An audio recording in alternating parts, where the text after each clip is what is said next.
Hello, my name's Lesley Atherton, and this is a peculiar little story called Food and a Girl Called Frank.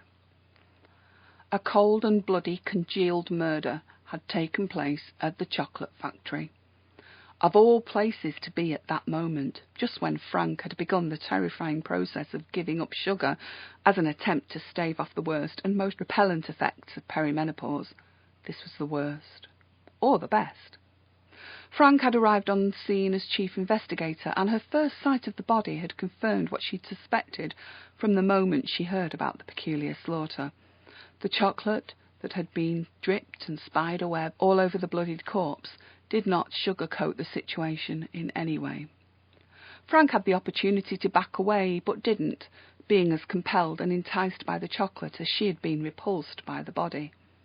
"You've got yours, but where's mine?" Frank joked as her sergeant passed her a sample bag. "Here you go, ma'am," he said. "Chocolate, I meant, not sample bag," protested Frank, dribbling a little. Ignoring the look of disdain from her sergeant, the pair of them left the room and crossed the hall. These time-of-life cravings for inferior foodstuffs were getting her down. She had considered different ways of getting through them and concluded that the only solutions were for her to blog about her experiences and successful recipes, to write a cookbook on the paleo diet, or even to create a book for kids who were learning to cook. Writing about the good stuff would help, as writing was her evening time hobby and cooking her daytime on non-work days. But she was reconsidering the book for children. There was likely to be far too much flour and fat and crispy icing unicorns. Mind you, she did adore sugary cake decorations. She thought of her son during baking days. They'd make biscuits that he didn't want to eat, as apparently they reminded him of towels. She thought, too, of the flour coating his curly dark hair, but her attention was quickly brought back to the present and diverted to the blood and milk chocolate confection on the floor in the next room.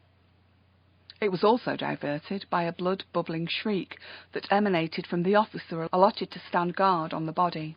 His scream descended into a frightened whisper as Frank and Sergeant Cooper moved speedily, retracing their own footsteps and almost slipping within their plastic shoe covers. "What the hell?" Frank muttered as she moved.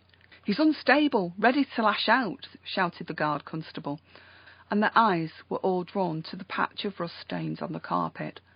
The murder victim had gone. He had either been taken or he'd resurrected. "But that's impossible," said Frank. "He was dead. The coroner checked." "It's not impossible, just very improbable."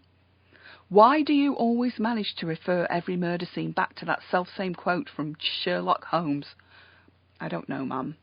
"So aside from the thing about him being alive when he shouldn't be, why do you suppose he ran off in that kind of anger?"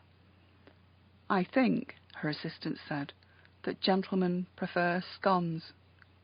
"What?" "Just a little wordplay. I think the man might have been hungry." "What makes you say that?" "I can see him from here. He's ransacking the office kitchen cupboard." And there he was, a man covered in chocolate and dried pieces of crispy pretzel. He was also covered in blood and with scones, bread, cheese and slices of ham. How does a dead person know when enough is enough? You never see a zombie who stops feeding on brains. They're always hungry. And suddenly Frank felt a compassion she'd rarely experienced before. She too experienced such a hunger, such a yearning and longing, for chocolate mainly. His questioning had been brief and scented by cocoa. Frank wondered if the gentleman had intentionally desired to drown himself in a vat of chocolate. His replies to the questioning answered nothing. What a way to go, she thought. What a way to go. She fell asleep that evening, dreaming of licking the blood-soaked chocolate from the leg of the murder victim, and woke in a hot sweat, still excited from the sickly vanilla scent of his shin. She woke with drool staining her pillow and thought to herself, I'm hungry. I wonder if I still have that hidden Toblerone." So there you go. I warned you, it was a weird one.